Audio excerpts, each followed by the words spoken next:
Assalamualaikum warahmatullahi wabarakatuh.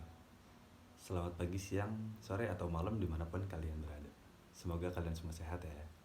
Oke, di sini aku bakal ngejelasin tentang zakat pertanian. Zakat pertanian dalilnya apa? Yang pertama itu kan, dalilnya ada pada surat Al-Baqarah ayat 267 yang artinya, hai orang-orang beriman, nafkahkanlah di jalan Allah sebagian dari hasil usahamu yang baik-baik dan sebagian dari apa yang kami keluarkan dari bumi untuk kamu. Nah, itu yang menjadi dasar zakat pertanian gitu. Dan apa aja sih yang dizakatin? Yang dizakatin hadisnya adalah dari Abu Burda bahwa Abu Musa al-Ash'ari dan Mu'az bin Jabal rahimahullah pernah diutus kiamat untuk mengajarkan perkara agama. Nabi Shallallahu Alaihi Wasallam perintahkan mereka agar tidak mengambil zakat pertanian kecuali dari 4 jenis tanaman, yaitu hithah atau gandum halus, syair atau gandum kasar, kurma, dan zaib atau kismis. Gitu. Jadi yang dizakatin itu kalau di dalilnya adalah gandum halus, gandum kasar, kurma, dan kismis. Nah, gitu. Kalau misalnya kita kan di Indonesia nih, siapa sih yang nanam gandum halus, gandum kasar, kurma, kismis, siapa gitu kan? Jarang banget gitu. Tapi kalau petani-petani di Indonesia, kalau misalnya kayak gitu berarti petani-petani di Indonesia nggak perlu dong yang namanya zakat. Hati-hati. Tetap wajib yang namanya zakat. Kenapa? Karena ada yang namanya pendapat ulama. Ada beberapa perbedaan pendapat dari beberapa ulama. Yang pertama dari Abu Hanifah. Abu Hanifah menyatakan bahwa yang wajib dizakatkan adalah biji-biji, biji-bijian, buah, dan sayur. Jadi semua tanaman tuh wajib dizakatin gitu. Yang kedua ada dari Imam Malik dan Imam Syafi'i. Menurut mereka yang wajib dizakatkan adalah kebutuhan pokok yang dapat disimpan. Sedangkan Imam Ahmad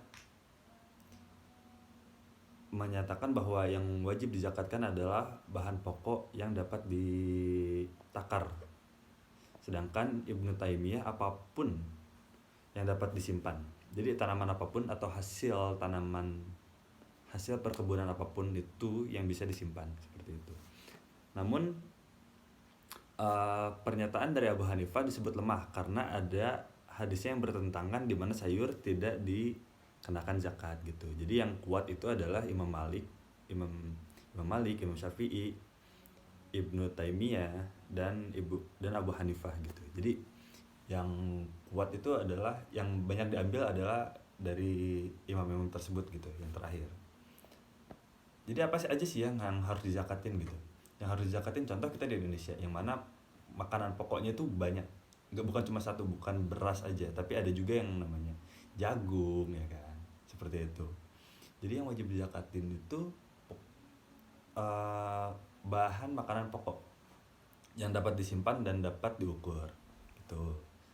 Berapa sih nisabnya? Nisabnya adalah